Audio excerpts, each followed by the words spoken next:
Today's top story takes a sudden, wild detour that you will not see coming. Honestly, I'm shocked it's taken me until now to cover this one.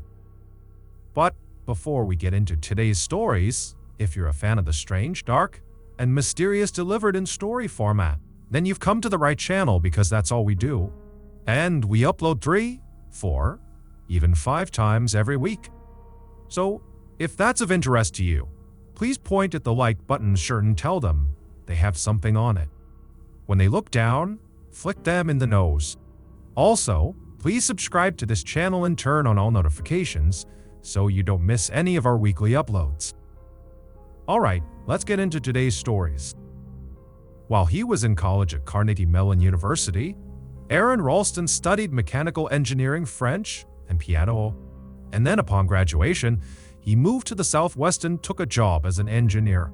But 5 years into his corporate job, he realized he hated it, and so he quit and moved to Colorado to pursue his real passion in life, which was mountain climbing.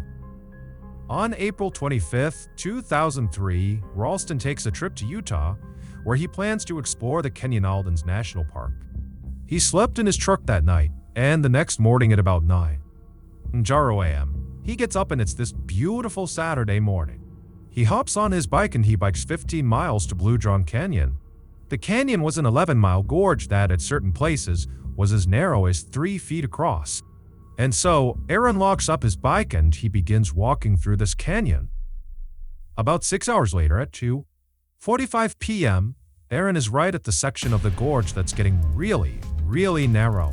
And below him is about 100 feet down to the bottom of the desert floor. He was gonna walk with both feet on either wall cause it was so narrow and kind of Spider-Man his way through the section of the canyon. But as he began that maneuver, a huge 800-pound boulder became dislodged above him and it comes tumbling down.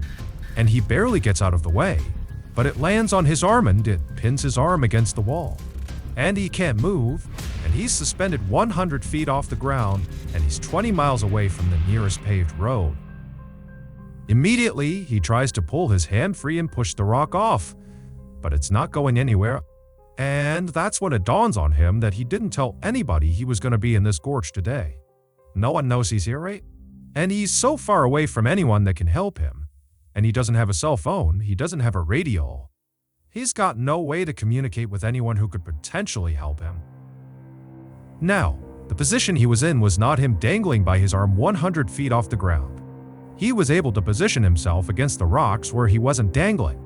He was able to sit fairly comfortably beside his arm being crushed, and he was able to use the rock that actually had pinned him there as a sort of table or something to lean up against. And after he calms down a little bit, after a few minutes, he reaches back and he pulls his bag out in front and he starts taking inventory of what he has. And all he had was 12 ounces of water, so just a single water bottle, and he had 2 burritos and some candy bar crumbs. That was all he had. In terms of tools, all he had was this crummy multi-tool, and it did have a little knife that extended off the end. And almost immediately, he takes that multi-tool and begins chopping away at this boulder to try to see if he can maybe crack it and push half of it off. But he's finding out very quickly that it's completely futile. It is not moving. It is an enormous boulder. It's not going anywhere. He cannot possibly break it with this crappy little multi-tool. As the sun began to set, Aaron started thinking really seriously about trying to cut his arm off. But again, all he has is this multi-tool and this crappy little dull knife. And he's thinking, there's no way I can cut through my arm. There's bone in there. I can't possibly saw through the bone. And so, very disheartened, he puts his multi-tool away and he begins to nurse the water and slowly eat the food, and thinks, maybe some miracle will happen where over the next couple of days someone will be within earshot, I can yell to them, and they can come get me. Or maybe someone will see me when they're hiking overhead. I can just wait it out. But by the 5th day, he had run out of water. He was becoming delirious. He was actually drinking his own urine at this point, and he expected to die overnight. And so with his multi-tool, he etched his name into the rock, and then underneath it, he etched the date he expected to die, which was the next day. And then after that, he put his multi-tool down. And he did have a camera with limited battery, and he pulled that out in selfie style. He filmed goodbyes to his family. My name is Aaron Ralston. My parents are Don and Larry Ralston of Inglewood, Colorado. Whoever finds this, please make an attempt to get it to them. Be sure of it. I would appreciate it." After he was done filming, he put the camera away and he leaned up against the rock and fully expected to die. But he starts to have this really intense dream where he sees himself playing with a child and he's missing his right arm. And he takes that as a sign that he's supposed to chop his arm off and get out of here alive and go start a family.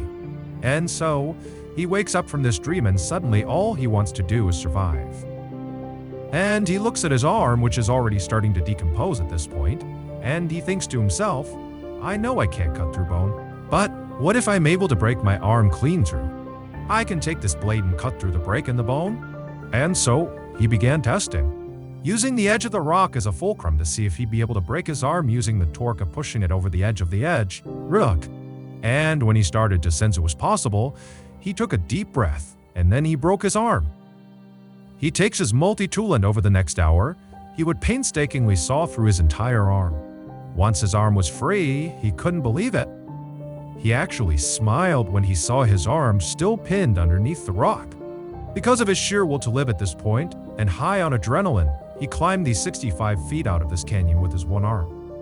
He gets to the trail and he runs 6 miles, and he happens to run into a group of hikers. They give him food and water and they're totally alarmed by him, but they're happy to help him. They call 911 and medics arrive and they save Aaron's life. Following Aaron Ralston's rescue, they went back to retrieve his arm. But in order to move that boulder, they had to bring out 13 park rangers, a hydraulic jack, and a winch and all this heavy equipment. And they were barely able to move it. And they told Aaron, "Had you still been in place, there's no way we could have placed the equipment without killing you. So basically, you had to cut your arm off in order to get out of there. There was no other way out." And so for Aaron, I'm sure that felt pretty good to feel like you cut your arm off and that was the right decision. They would take his arm and they would cremate it and give the ashes to Aaron. And Aaron, after having his cremated arm for a couple of days, decided, "No, I need to put this where it belongs." And so, Aaron went back out to the canyon where he had been trapped, and he scattered his ashes over the boulder that had nearly killed him. In 2010, Aaron's ordeal was turned into a huge blockbuster movie called 127 Hours, where James Franco plays Aaron Ralston. And it's an incredible movie, albeit pretty hard to watch. Aaron Ralston himself said the movie, although it's a drama, is pretty much a documentary, because James Franco does an incredible job portraying his emotions and what it was actually like to be trapped underneath this boulder for 5 days. In 1984, 19-year-old Timothy Molnar was living at home with his parents in Daytona Beach, Florida, while going to school for aeronautical mathematics. On January 24th, Timothy gets up and begins his day just like every other day of the work week, by going downstairs, having a bite to eat, and then taking his younger brother Frank to school. Once he dropped Frank off, he drove across town to his university where he had class. But as soon as he parked, he realized he had forgotten his bike, and that was something he brought with him everywhere. And so before class started, he went back home, he got his bike, put it in his car, turned around, and headed out. And his mother would step outside and see him trailing away down the road. And that was the last time, sure, anybody in their family, for that matter, saw him alive. That night when Tim didn't come home, his family called the police.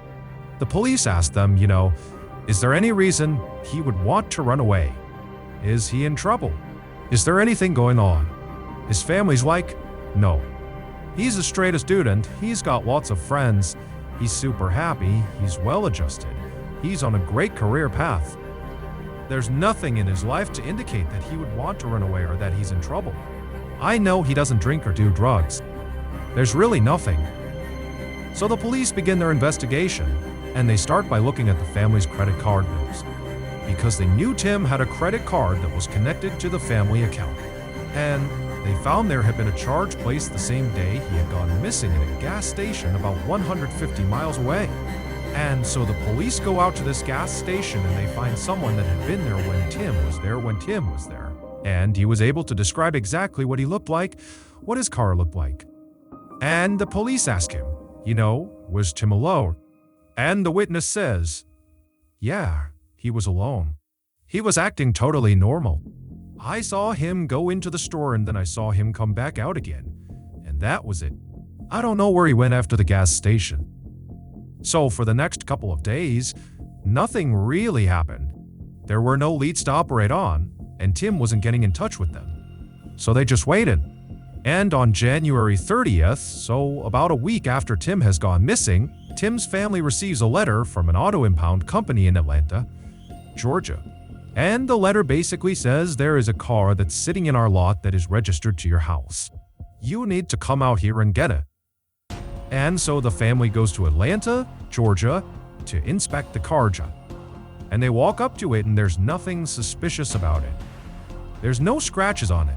The tires are all fully inflated. They look inside and there's no sign of a struggle. There's no blood. There's no debris of any kind. But what they would find inside the car were Tim's credit cards, his wallet, his license, and other items suggesting that perhaps Tim is trying to ditch his old identity and start a new one. They also noticed a few very expensive items that they knew were always in his car were now missing: his car stereo, his toolbox, and his bike. Tim's family stayed in Atlanta for a couple of days, thinking maybe Tim will return to this car. But after a couple of days, it was clear that they weren't doing any good sitting there, so they went back to Florida. When they got back, they looked inside of Tim's room a little bit more closely and they discovered that none of his clothes had been taken. There was no suitcase taken. It was like he left with just the clothes on his back. They also checked his savings account, and he had taken all the money out but left $10 in there. And the family believed that by leaving that 10, what he was really saying is, I'm gonna come back someday. But he didn't come back, and they never, ever heard about him again. It was like he just vanished. A decade after Tim went missing, the TV show Unsolved Mysteries aired a segment about Timothy and his disappearance in hopes that the viewers would be able to give them some information about the case. And sure enough, a man named Stephen Cole, who was living in Wisconsin, called into the show and said, "Without a doubt, I know where Timothy is at." He told them the story about how, 10 years earlier, he was walking around this forested area in Wisconsin when he came to a clearing in the middle of this forest. And he saw this lump in the middle of the ground and he didn't know what it was. It was wintertime, so he couldn't tell if it was an animal. And he walked up to it and he looked down and he realized it was this huge block of ice. And when he brushed the snow off the top, he couldn't believe what he was seeing. Inside of this huge block of ice is the dead body of a young man. Cole would immediately call the police. They would show up. They would get the body out of the ice, but there was no identifying information on him. And he was very badly decomposed at this point, and so they had no way to identify him. And so he was buried and he was unclaimed. But from the second Steve saw that dead body in the ice, that image was seared into his mind. And so when the TV show Unsolved Mysteries put a picture of Tim up on the screen saying, "If you've seen this guy, let us know," Steven's like, "Oh my gosh, I recognize those clothes. That's the guy who was dead in the ice block." And so the police go to Wisconsin, they dig up the body that was inside of the ice, they do a DNA test, and sure enough, it's Tim Molnar. Even though Tim's body was almost completely skeletonized at this point, the coroner said there's no sign of trauma to his body, none. However, they weren't able to determine the cause of death. To this day, we have no idea how or why Tim wound up 12 miles away, frozen inside of a block of ice. In 2009, 25-year-old Larry Mario Monteda graduated from college and moved back in with his parents in Iowa. He was excited about his future, and his parents were extremely proud of him. As soon as Larry moved back home, the first thing he did was go out and get a placeholder job at the No Frills Supermarket, which was a local supermarket right in town. He figured, you know what? It's temporary, but I don't want to just sit around all day. I want to do that until I find my career. But even though the job was supposed to be temporary, he found that he kind of loved the job because he loved the people he worked with. and his co-workers would later say that they loved working with him too. But everything in Larry and his family's life would get turned completely upside down in November of 2009. On November 26th, while a blizzard raged outside, Larry and his family celebrated Thanksgiving inside. After everyone was done eating, Larry told them that he actually had an overnight shift at the supermarket. And I don't think his family knew he had this shift, so they were like, "Oh man, do you really gotta go? The weather's so bad." And he's like, "No, I gotta go. I don't mind." And they're like, "All right, well hey, sorry you gotta go to work." And Larry walks outside and goes to work. The next morning when he came back from that shift, his mother would say something seemed off about him. When he came inside, he was very disoriented. He didn't really know where he was. And his mom's trying to tell him that everything's okay, what's going on. Did something happen out there? And this is when it dawned on her that he could be having an anxiety attack. Just a few years earlier, Larry had had a whole bunch of panic attacks and he was really struggling with anxiety. And it wasn't until his mom made him go to the doctor and put him on medication that he stabilized. But at this moment, she didn't know if her son was on any medication or not. So, just to play it safe, she said, "Hey, let's go to the doctor and have you looked at. You don't seem well." So she brings him to the doctor, and the doctor quickly prescribes Larry an antidepressant.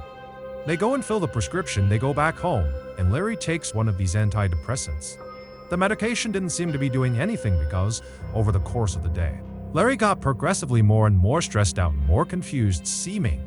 And eventually, he told his mom that he was hearing voices in his head that were telling him his heart is beating too quickly, and he needs to eat sugar to slow down his heart.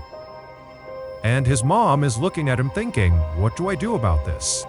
And so, all she could think to do was just to stand next to him and kind of comfort him as he sits there eating sugar over the course of the day. Finally that night, he would fall asleep. And his mother prayed that over the course of the night, that somehow this medication he had been prescribed would kick in and he would wake up and feel better. Because so far, it really seemed to only be getting exponentially worse. But the next morning when Larry got up, he was just as bad as the night before, except now he was having these vivid hallucinations. He said there were people in the house that were looking for him. And so he spent the day running around the house hiding from people in the house that were not actually there. Then finally, that night, Larry just kind of loses it and begins screaming at his parents and berating them, before suddenly running out the front door without shoes, without a jacket, no wallet, no cell phone, no anything. And he just runs directly into the blizzard and disappears. His family was so caught off guard by this happening that it took them a minute to get out the front door after him. But it was snowing so hard, they could barely see in front of their face, and they knew he was gone. So immediately they called the police. But the police have the same issue. They can't really go looking for him right now because the visibility was so bad. And so they told his family that we can't really start until tomorrow morning. So hopefully he turns up tonight. So the next day, when the weather clears up a little bit, the police go out looking for Larry. And they're asking people in town if they've seen him.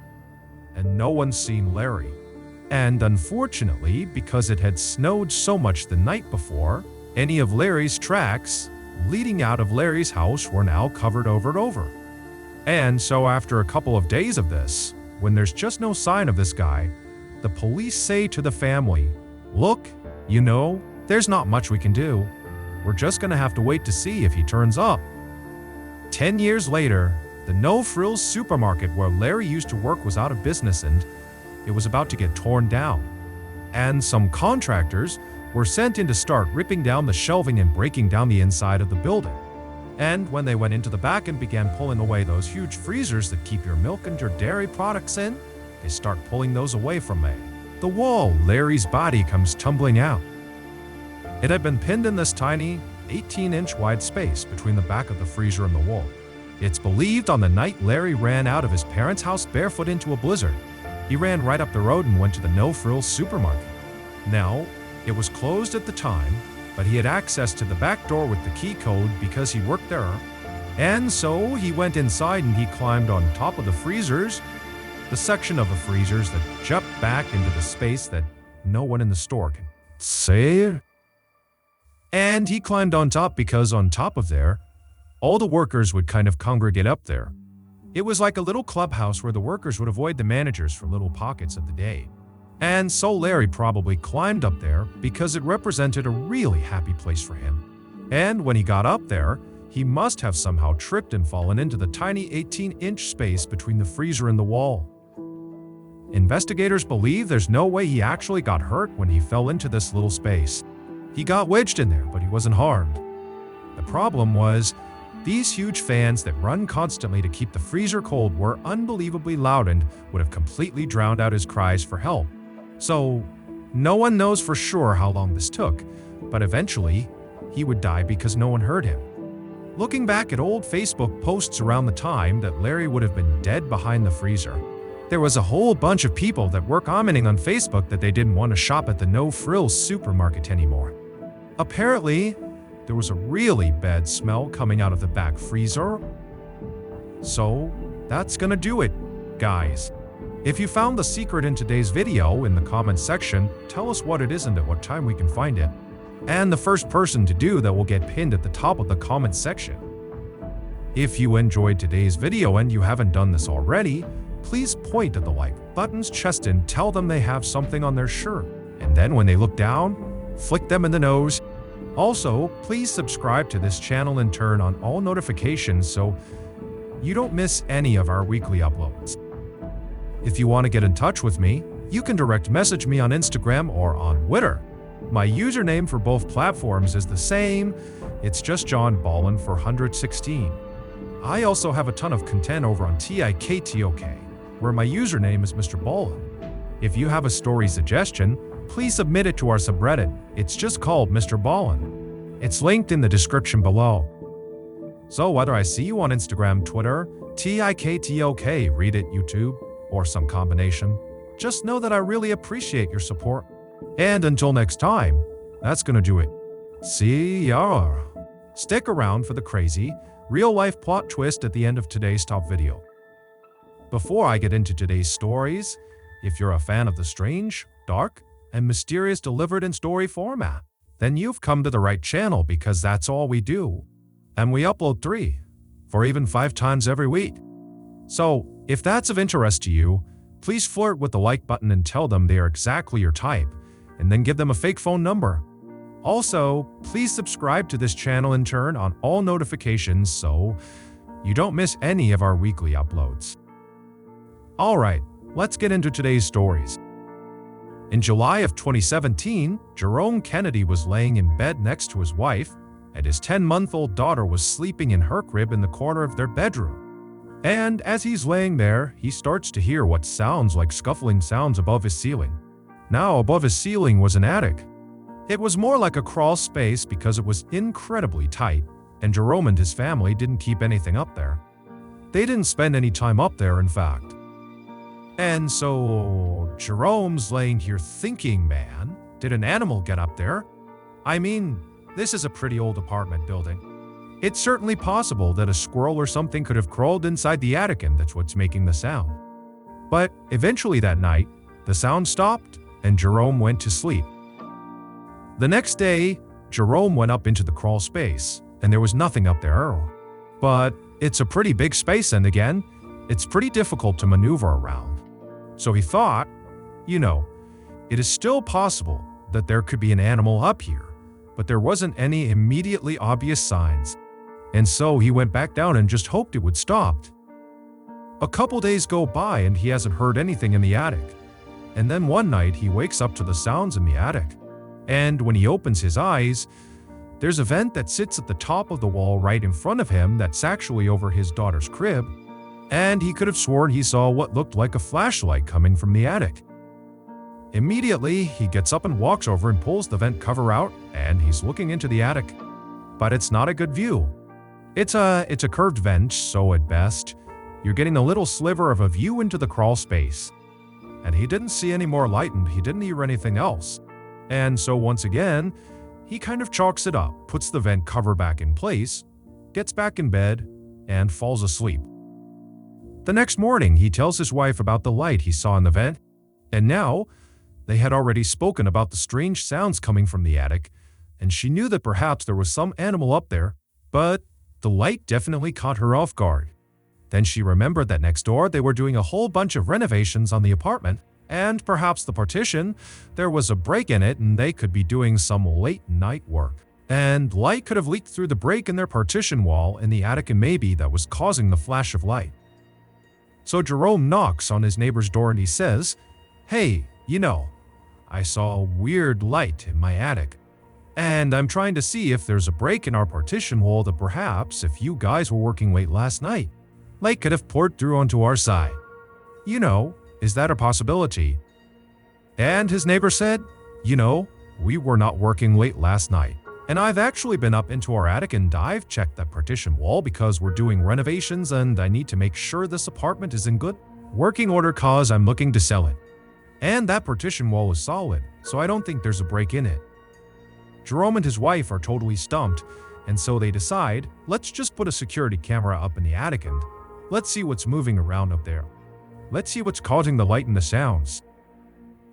So that day, Jerome goes out, he gets a little security camera, he comes home, he installs it in his attic, and then his wife, and his daughter go to bed that night. Jerome doesn't wake up to any sounds in the ceiling, he doesn't see any lights, and so when he goes to check the footage the next morning, he's not expecting to see anything.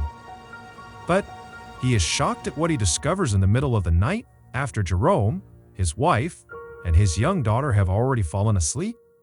You see on camera as the partition that separates Jerome's attic from his neighbor's attic slides open, and in crawls who else but Jerome's neighbor, Robert Havila, the same guy he was speaking to the day earlier about, "Hey, have you heard anything in the attic?" Well, turned out it was his neighbor, so he comes in. He's carrying a drill and a plank of wood, and he crawls very quietly over Jerome's side of the apartment. And then he pulls aside some insulation that clearly he had already detached before because it slid out of the way very easily. He lays the plank down over some beams and he gets himself positioned over it. And then he uses his drill to drill a hole right into Jerome's ceiling, and it would happen to be directly above his daughter's crib. He put the drill back, and then he'd lay there on the plank of wood and stare through the hole at Jerome's daughter for 30 minutes without flinching. After he was satisfied, he got up, pulled the plank out of the way. He slid the insulation back in place, he grabbed his drill and the plank of wood, and he crawled his way back into his side and shut the false door. Jerome calls police, who come over and they look at the footage and they immediately arrest his neighbor. But then, when they go up into the attic to look for themselves, they find there's all these different drill holes that have been carefully covered over, because their neighbor had been doing this for some time and had developed a sort of awful routine where he would come in and spy on the family, specifically their infant daughter. Jerome's neighbor was found guilty of criminal trespassing and was given 5 years of probation and had to pay Jerome's family $22.45. Here is the very creepy security footage of Jerome's neighbor. Growing up, Colton Louder was a joy to be around. He was always goofing off and making people smile, and he had a really infectious laugh. But secretly, he was depressed and began self-medicating at a very young age. By the time he was 18, he was a full-fledged drug addict, and by the time he was 25, he was in jail on a life sentence for murdering his uncle over a drug-related dispute. Colton's actions had a profound impact on his family, but none more so than on his twin sister, Kaylin. She had known about his pain even when he was putting on that facade of being happy and bubbly and outgoing. And she had reached out to him and tried to help him, but she could never get through to him. And when he was ultimately convicted, it was crushing to her. She felt like she couldn't help someone who was really vulnerable. But instead of just feeling bad about this, she took her sadness about her brother and watching him spiral, and turned that into a laser focus on helping other vulnerable people that were struggling with addiction and depression to try to help them before they end up like her brother. Eventually, she would get her degree in social work from Utah State. But despite Kaylin's best intentions to want to help as many people as she could, she found it very difficult to find work in her field. And it wasn't uncommon for her to have fairly long stretches of unemployment. And it was during one of those long stretches in 2014 that Kaylin's life rapidly fell apart, and it left everybody who knew her thinking, What just happened? On September 26, 2014, a little after 9:00 p.m., Kaylin calls 911. She reported that there was this huge, brutal fight taking place in her condo's clubhouse. Basically, it was like a restaurant you could rent out in the first floor of this condo complex. And she said it was getting out of hand and police needed to come over here and stop it before someone got hurt. The police asked her if weapons were involved. Were people using weapons in this fight? And Kaylin says, yes, guns. But when police rush to the scene, bracing for the worst, they discover that it's just a docile wedding reception happening inside of this clubhouse, and not one person in there reported any altercation happening. They were like, we're being pretty quiet. I don't know where she would have got that from. One guest would tell police that they had lit off a single firecracker, but they showed them what they had used, and they were these little, tiny, cheap things that made almost no noise. So, it is possible that Kaylin could have mistaken that for a gunshot, but it does seem highly unlikely. Police leave, and then 1 hour later, Kaylin calls 911 again, but she immediately hangs up as soon as an operator has actually answered the phone. And the operator calls the number back and Kaylin picks the phone up, but she's not really speaking. She's mumbling, she sounds confused. And the operator said, hey, you tried to call 911 a minute ago. Is everything okay? Can you tell me where you are? And Kaylin would have a really hard time giving her address to the police. It was like she couldn't remember her address and she's mumbling. And at some point she says, my roommate thinks I'm delusional and paranoid, but I'm not. Kaylin eventually kind of calmed down and said she was sorry for calling 911, and the operator said, okay, and they hung up and that was the end of the call. The next morning, Kaylin calls 911 for a third time in 24 hours. This time, she's frantic. While she's on the phone with the operator, she's periodically screaming at these two people that are apparently robbing her apartment to get the F out of here. Get out of my apartment. To get out of my apartment. You can't be here. And the operator is trying to get more information out of Kaylin, but Kaylin is very distressed. She can barely communicate with the operator. She's half crying, and the operator tells her, can you leave? Can you go somewhere safe? And Kaylin says, no, there's only one way out. This is a small apartment. I can't go past them. And the operator tells them that police are on their way. Just stay in your bedroom. Don't go anywhere.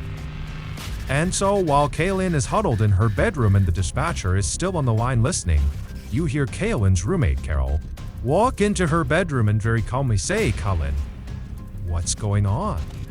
And Kaylin's like, Carol, get over here. You gotta lock the door. Get in here. There's two people in here. They're robbing us. They're out there. They are in the other room. And Carol's like, no, there's no one here. The front door is locked. Kaylin suddenly sounds really confused and she says, well, I can't explain that, but they must have been in here because I heard them. They must have had a key, and that's how they got in and that's how they got out. And right at that moment, the responding officers show up and there was no sign of a break-in. Nothing had been taken. It really looked like nothing had happened, unless someone really did have a key. At this point, Kaylin was very embarrassed.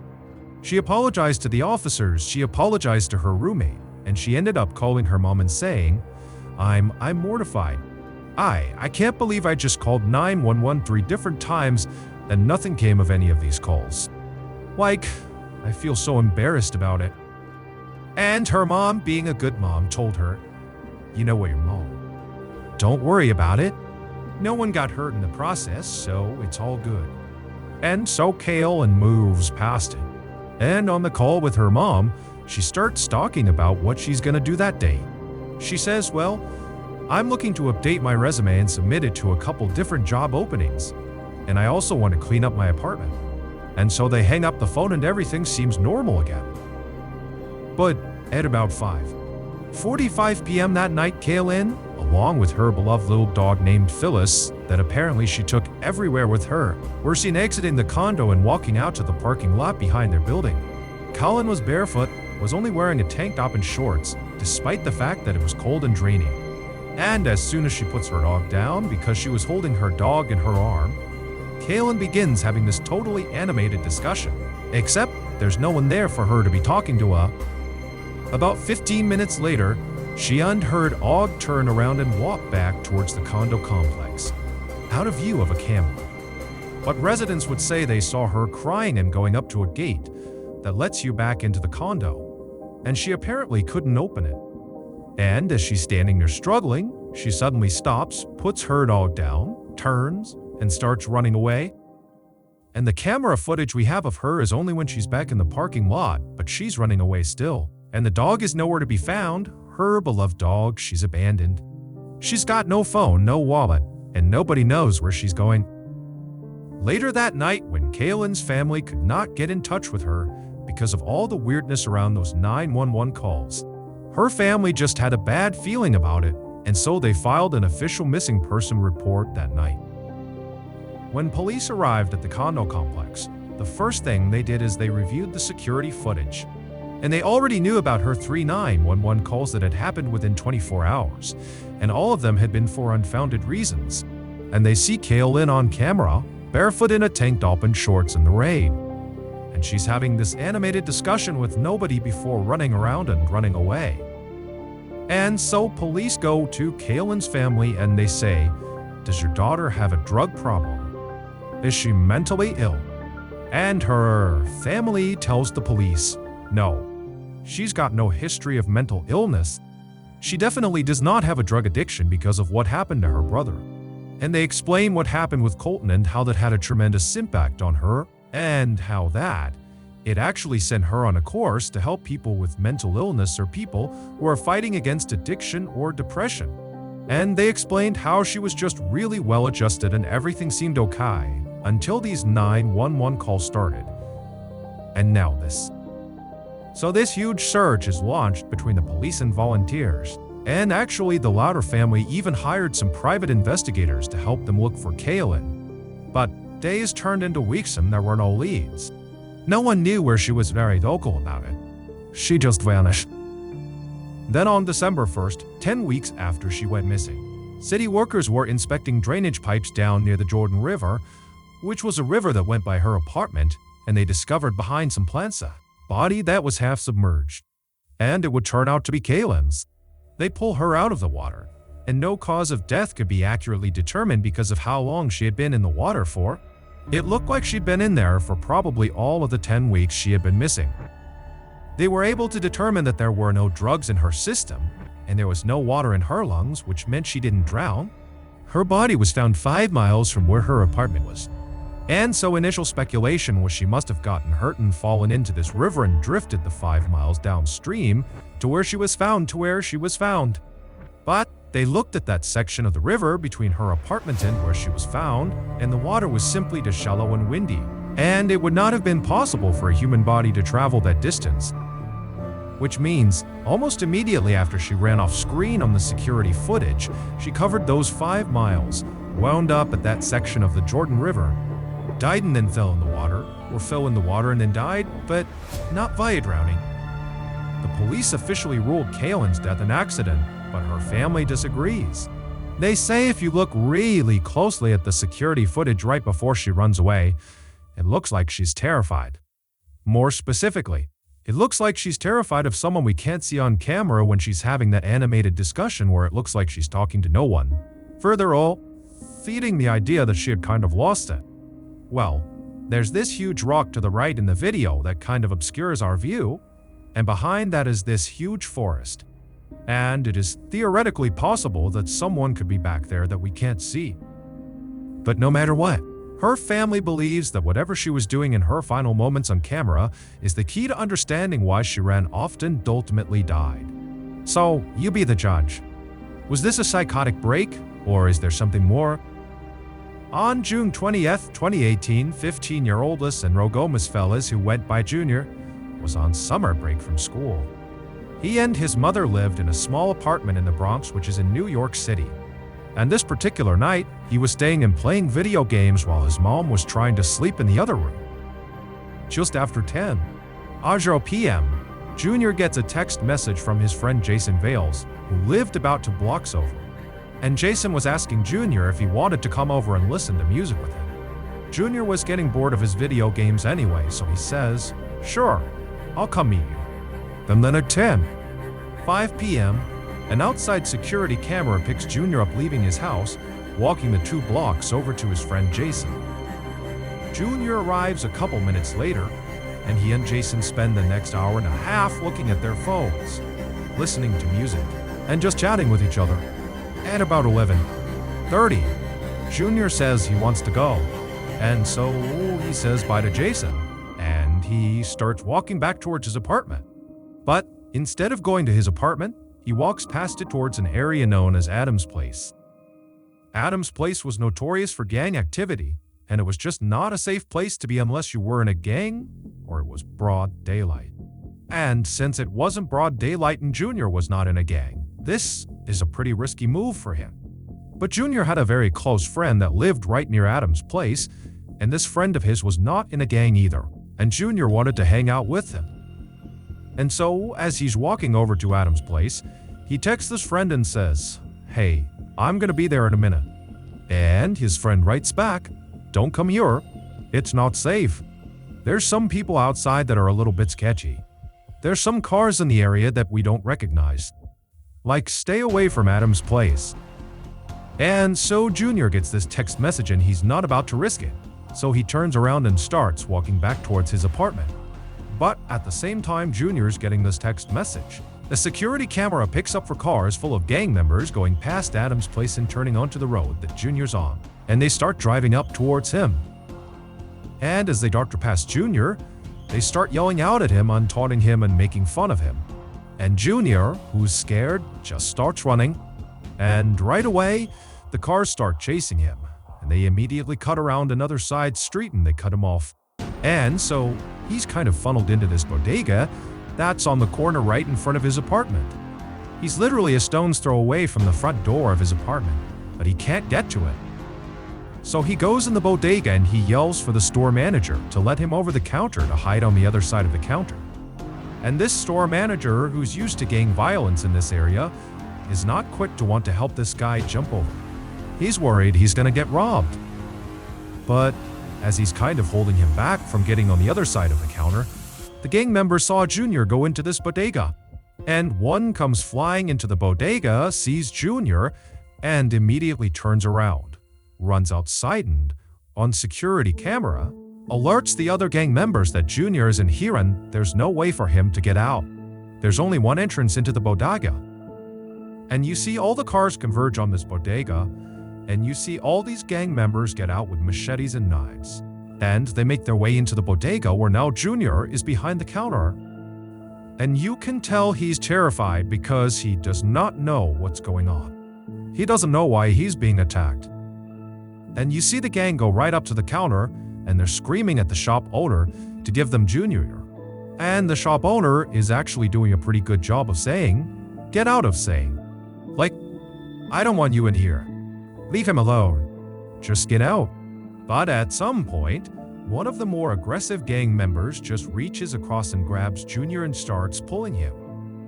And they all pile on and start beating on Junior. They beat him to the ground, they pull him painstakingly out of the store. Junior's grasping at everything he can. At one point, he grabs onto the ATM machine and you can see fear in his face. He does not want to go outside. But they eventually yank him out into the streets, and they proceed to savagely stab and slash him with machetes and knives. After a flurry of attacks, the gang members all run away and get in cars and drive away. And Junior stands up and he's a little bit dazed. And he runs back into the bodega. And now he's bleeding profusely and he's yelling for help, "Help me." And everyone's telling him to get out of the store. No one wants to help him. He goes back out onto the road and he's screaming, "Someone call 911. And no one's listening to him. People are just filming him. And with what little strength he had left, he just starts running towards St. Barnabas Hospital, which was about a block away. And he makes it all the way to the front of the hospital and then collapses, and he bleeds to death. The gang responsible for Junior's death was the Trinita Rios, which is a Dominican gang that was born out of New York prisons. Over the past couple of years, their violence has skyrocketed. There have been numerous clashes between they and other gang members. Lots of people have been stabbed and attacked, just like Junior was. But Junior's death wound up being very unique. After his death, one of the leaders of the Trinita Rio gang posted to social media that the killing was actually an accident, that this was a case of mistaken identity.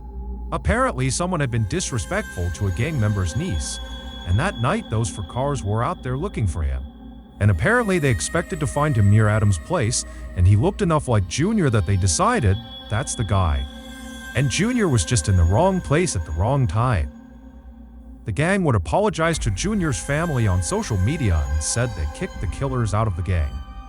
And the 5 people that were responsible for killing Junior were ultimately convicted of murder and given life sentences. Here is some of the footage of Junior running into the bodega, trying to save himself, before ultimately being dragged out into the street and killed. So, that's gonna do it, guys. Let me know what you thought of these 3 stories, and I will pin the best comment at the top of the comment section. If you enjoyed today's stories and you haven't done this already, please flirt with the like button and tell them they're exactly your type, but then give them a fake number. Also, please subscribe to this channel and turn on all notifications so you don't miss any of our weekly uploads. If you want to get in touch with me, you can direct message me on Instagram or Twitter. My username on both platforms is the same, it's JohnBallen for 116. I also have a ton of content over on TikTok, where my username is MrBallen. If you have a story suggestion, please submit it to our subreddit, it's just called MrBallen. It's linked in the description below. So, whether I see you on Instagram, Twitter, TikTok, Reddit, YouTube, or some combination, just know that I really appreciate your support. And until next time, that's gonna do it. See ya. Don't forget, we survived for 200,000 years without being anywhere near the top of the food chain. And our ancient ancestors were able to do that by developing survival instincts. And those survival instincts are still buried in our subconscious today. So, when you have a bad feeling about something, like, something's wrong here, I don't know what it is, you should listen to that, because it might just save your life. Before I get into today's stories, if you're a fan of the strange, dark, and mysterious delivered in story format, then you've come to the right place, because that's all we do. And we upload 3, 4, even 5 times every week. So, if that's of interest to you, please sneak under the like button's chair and tie their shoelaces together. Also, please subscribe to this channel and turn on all notifications so you don't miss any of our weekly uploads. Alright, let's get into today's stories. By the summer of 2007, Chris had been working as a park ranger in southeastern Pennsylvania for a number of years. And, by and large, he enjoyed his occupation. Some of the time, he got to do what he loved, which was hiking in the forest. And some of the time, it required doing something he hated, which was office work that usually required staying late at night. On one of those late nights, in August of 2007, Chris's boss, said that he needed to leave the office and go down the access road to this tool shed they had. He needed to get some equipment and bring it back up to the office for some reason, and he said he'd be back in about 15 minutes. As soon as Mike left, Chris decided, you know what, I'm gonna take a break from my work and I'm gonna step outside for a minute. Right in front of the office building was a little staff parking lot, and then about 50 meters beyond, that was the edge of this really dense forest, where the access road that Mike had just gone down to get to the tool shed basically split right through the middle and went straight out past the office. When Chris stepped outside to take his break, he sat down on the front steps that overlooked that parking lot in the access road. And he was just kind of looking out towards the forest, not thinking about what he was looking at, just kind of mindlessly sitting there when all of a sudden, he just started to feel like, someone's watching me. And instinctively, he turned around to look back into the office, as if maybe someone was behind him. But he remembered that he and Mike were the only ones there that night, so no one's gonna be behind him. So, he turned back around and he looked out at the parking lot, and he didn't see any movement. And he looked down to the edge of the forest, which he could see because the moon was fairly bright that night, so the illumination was pretty good. There was no movement against the tree alive. There was no animals. There was no people. and Mike had not come back yet. So, there's nothing going on in front of him, there's nothing going on behind him, but he just could not shake this feeling that someone was watching him. And so Chris, he's not easily spooked. He's used to being out in the forest in the daytime and at night. He's used to being at this office. A lot of times he worked at the office on his own at night, so he's used to this environment, and so he thought, you know what, I'm gonna go look around. And so he walks down the steps and he walks into the parking lot, and he begins looking behind some of the cars. There's only a handful in the lot. There's nothing in the lot. And he keeps walking till he's about 10 meters away from the edge of the forest, and he looks into the forest and it's too dark to see anything. And there's nothing out here. There's no movement. There's no animals. Mike is still not back yet. And so, even though he could not shake this sense that someone is watching him, he felt like, you know what? I did my diligence and there's no one out here, so it's just gotta be in my head. And so he decides he's gonna go back inside. And so he turns around and he starts walking back up towards the office, when all of a sudden he hears this whooshing sound come past his head. He didn't know what it was, but it sounded like someone took a stick and threw it overhand, so it's spinning like a tomahawk as it passed by his head. And because the sound was so loud, and he was already on edge about someone potentially watching him, he actually dove as soon as he heard it and fell to the ground and scrambled around and looked at the tree line from where this thing came from, but there's no one there. And he scrambles to his feet and he's still looking around, and he starts backpedaling towards the office with his eyes still on the forest, and his attention kind of shifts from the forest to what was just thrown at me. And he turns around and starts walking around, looking for something on the ground, like a stick, to see if something really was thrown at him. But he can't find anything. He didn't do an exhaustive search. He didn't look under every single car, but an initial scan turned up nothing. And then he turns back to the forest and he doesn't see anything out there. And even though, again, he feels totally stressed out, like something's out here and I can't see it, he's like, am I going crazy?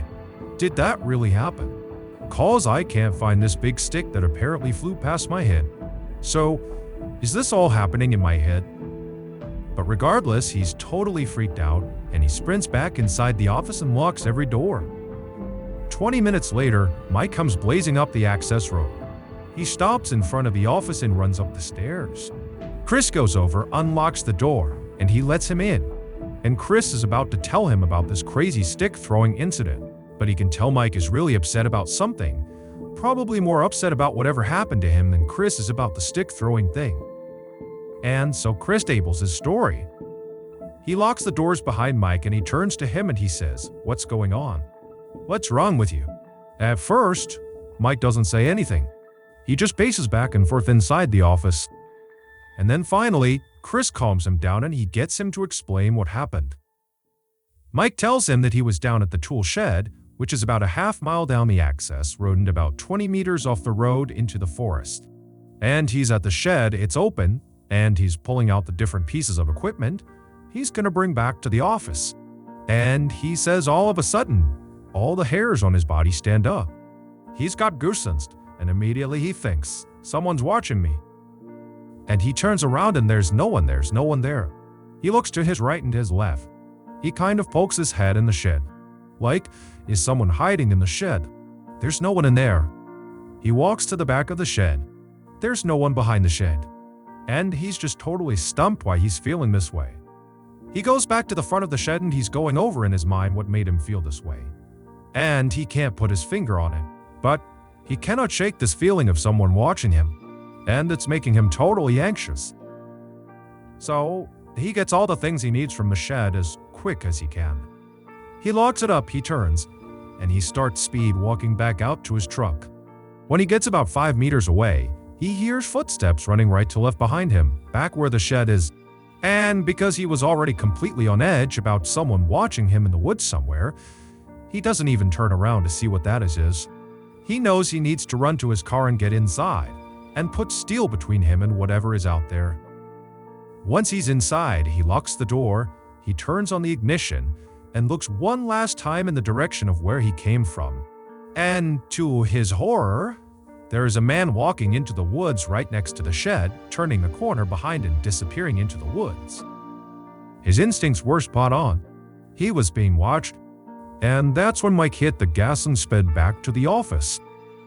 Chris then tells Mike about his stick-throwing incident, because all of a sudden that seems a whole lot more real. And they both agree that whoever threw something at Chris is probably the same guy who was hiding near the shed with Mike. Concerned this guy might come back and break into the office, they stay the night there and they watch the whole time. They don't see him again. And the next morning, they file a report and they tell the incoming park rangers what happened. But after this, there were no more reports of this strange, hooded figure roaming around the forest. And to this day, Chris and Mike have no idea who he is or what he wanted, but they can both agree whoever he was bad news. In the summer of 2015, a young man named Paul was on his last day of a 7-day solo backpacking trip through a very remote area in Utah called the Dark Canyon Wilderness. Dark Canyon gets its name from its steep walls that block light in the morning and in the late afternoon. It's an area that's only accessible by foot, and it's not uncommon to go in there and not see another person the whole time you're there. That morning, Paul got up and set off on a day hike that would take him through a very forested area up onto a plateau where he planned to camp out for the night. About a mile into the hike, he found some amazing elk antlers, and he decided he wanted to keep them. So he threw them on his backpack and rested them at the top and continued on his hike. But the added 15 pounds of weight proved to be far more exhausting than he was anticipating, and very quickly he blew through all of his water. Even though he was within 1 mile of his final destination, this plateau, he decided to stop because he was so dehydrated. He needed to find water, so he puts his pack down, he puts the elk antlers down, and he starts walking around. And amazingly, he does find some water. Granted, it was kind of a gross puddle of standing water, but he figured, I can boil this and it should be okay. And as he's preparing a fire to boil this standing water, he figures, you know what, if I'm making a fire here, I might as well just make my camp here. So he sets up his tent and then he makes a fire, and he's about to start boiling this water when he realizes how dumb he's being. If there's a puddle of standing water right here, then probably just a little ways upstream, there's going to be some running water. Why don't I not boil this crappy water that will only yield, a couple sips of water, and go look for the running water where I can drink as much as I want? So he puts the pot down and he leaves all of his gear at the campsite, and he begins walking up this mountain to hopefully find a stream. And after about a half mile of walking up this mountain, he finds this little spring. Immediately, he's down on hands and knees, drinking as much water as he possibly can because he's super dehydrated. And after he drank for quite a while, he reaches down to his belt where he kept his water bottles and he realized he left all of his gear, including his water bottles at camp. So he didn't have a way to collect this water, and so he's like, shoot, I gotta go back to camp and get the bottle and come back. I'm gonna burn a bunch of energy, but he's like, you know what? What can he do? I need the water. And so he gets up and he turns around and he starts walking back towards his camp. And immediately he starts to feel really anxious as he's walking back. He can't help but feel like someone's behind him, watching him. And he kept turning his head, thinking he's gonna see someone just over the mountain who's quietly stalking him. And he just could not shake this feeling. And so, as he's walking back to camp, every little sound he hears is totally throwing him off. Every little rustling leaf, every little bird overhead, he's totally on edge because he's convinced someone is behind me or someone's over there. Someone's watching me. He finally gets back to camp, he gets his water bottles, and he considered not going back to the spring because he didn't want to cover that distance again because of how stressful it just was. But ultimately, he knows he needs the water. So either he's gonna sit here for a really long time and boil a bunch of stagnant water, or he can just suck it up, walk to the spring, get some water, come back, and be good. Before he walks up to the spring, he grabs a really big stick to use as a club and then he walks up. So now he's got some protection. And immediately, as he begins the half-mile trek to the spring, the anxiety pours right back over him, and he can't help but feel like someone is watching him. But he gets up to the spring, he fills his water bottles, he turns around and he starts walking back. And he walks down this little rock face and lands on the trail he had just been on a minute ago, and he stops. Because he sees something on the ground that wasn't there before. A fresh mountain lion print is placed right in between two of his footprints that he had just made on his way back to the spring. Meaning, there's a mountain lion somewhere right around here that's not just watching me, it's hunting me. Paul doesn't really know what to do, so he runs to his campsite and gets in his tent and huddles in his tent for the rest of the night, hoping a mountain lion doesn't attack him. Fortunately, it does not. And what he thinks probably happened was, when he picked up those elk antlers and put them on his backpack and was walking around with them, he probably attracted the mountain lion that thought he was an elk, and therefore food. In April of 2020, a 17-year-old named Sam, who was an avid outdoorsman, decided to go on a one-night hike in the Superstition Mountains in Arizona. The mountain's name has a bunch of supposed origins, but the one that's generally accepted is people are afraid of the Superstition Mountains because of all the mysterious deaths that have occurred there. And so, because people would avoid these mountains in fear of mysterious death, it became these superstitious mountains. But Sam was not superstitious and regularly came out here to go hiking. In particular, on this 8-mile loop that went through a canyon. And so this one night overnight he planned on doing was going to be on that 8-mile loop, where he'd do for miles in, camp out, and then for miles back. And he planned to do it with a friend, but his friend at the last minute canceled. And so Sam teetered on not even doing it, but ultimately decided, okay, I'll just do it by myself because I'm very familiar with this area. On the day he was supposed to go do this hike, he had planned on getting there early in the day to have maximum lighting, but due to some unforeseen circumstances and traffic and bad road conditions, he didn't get to the trailhead until 5:45 p.m. that night. Sam knew it was a bad idea to start this hike so late because he was going to run out of daylight. He probably was not going to make it for miles to the point where he planned on camping out. But he figured with his good health and fitness, he could probably quickly make his way to the 2 or even 3-mile mark. And there were some suitable campsites there.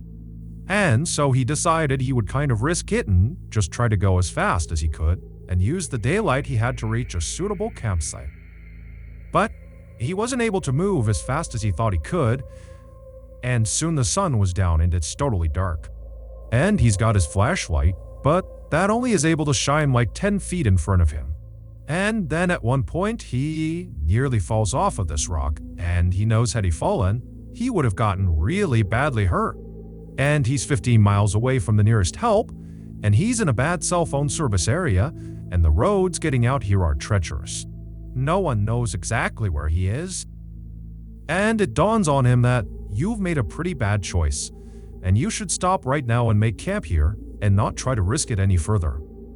And so, as it happened where he was, there was this forest right nearby, and he could see there was a clearing about 30 feet off the path when he shined his light. And so, he walked into that clearing and he found it was a great spot to make camp. And in fact, on the edge of this clearing was the remnants of a fire pit.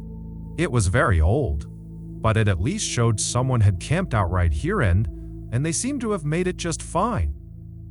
So suddenly he was feeling pretty smart, and he felt pretty good about where he was staying for the night. Now, Sam intentionally did not bring a tent.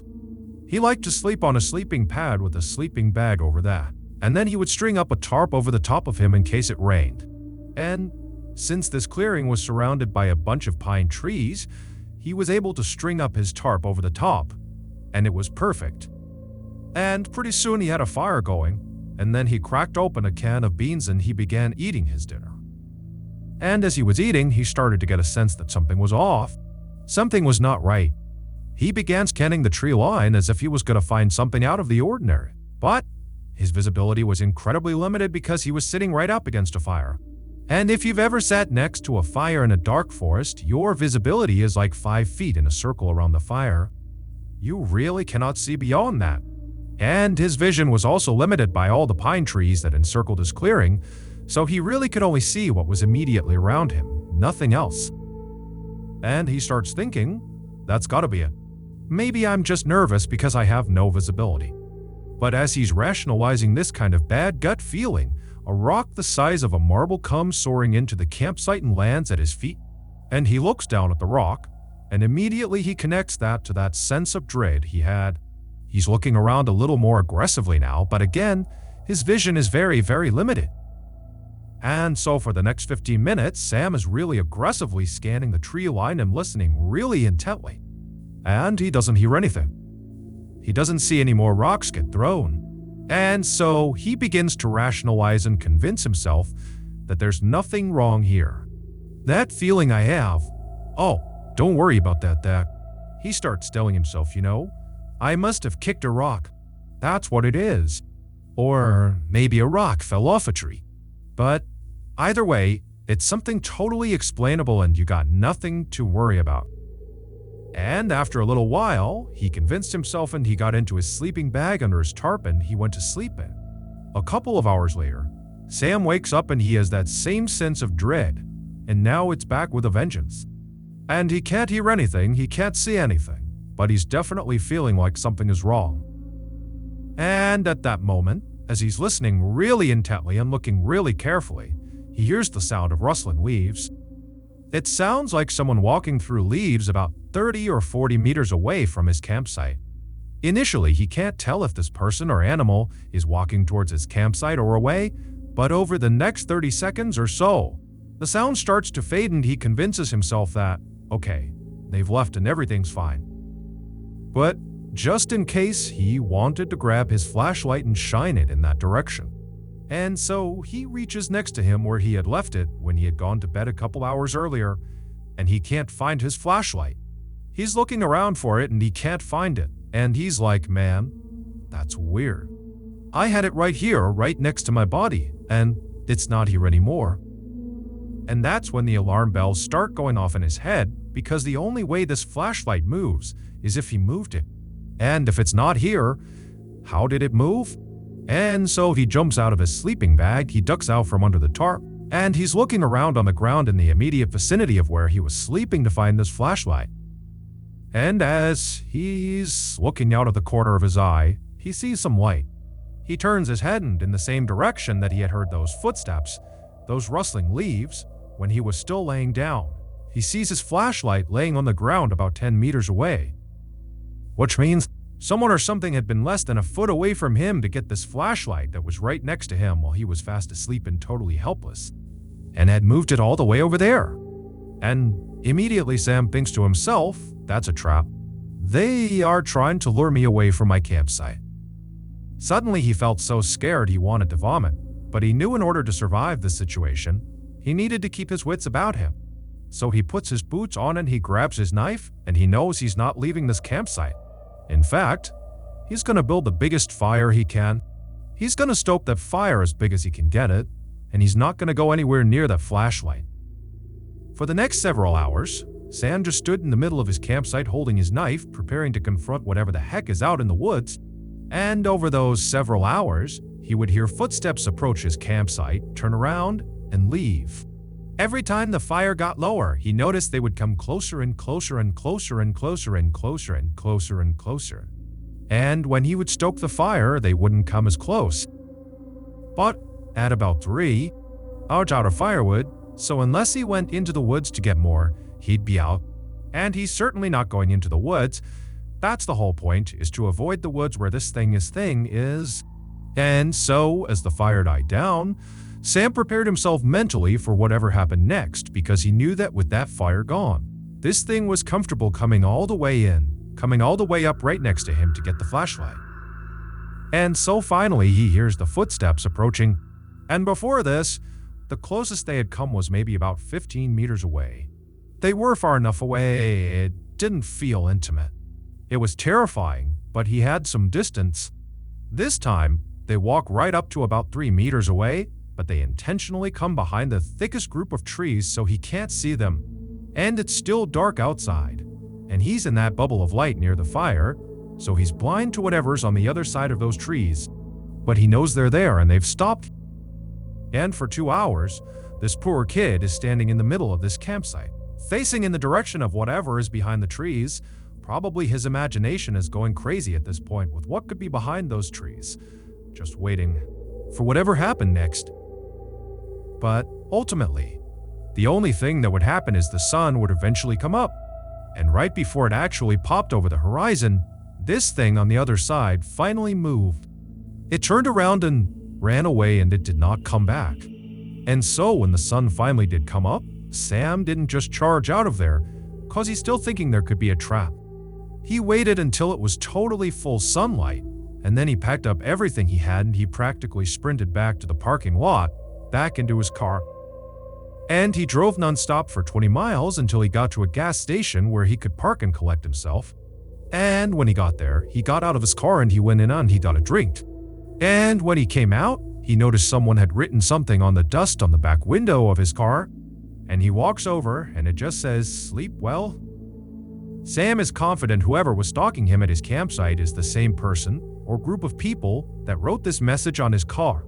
And now Sam just wonders, what would have happened if I retrieved that flashlight? So, that's gonna do it, guys. Let me know in the comments what you thought of today's stories, and I will pin the best comment at the top of the comments section.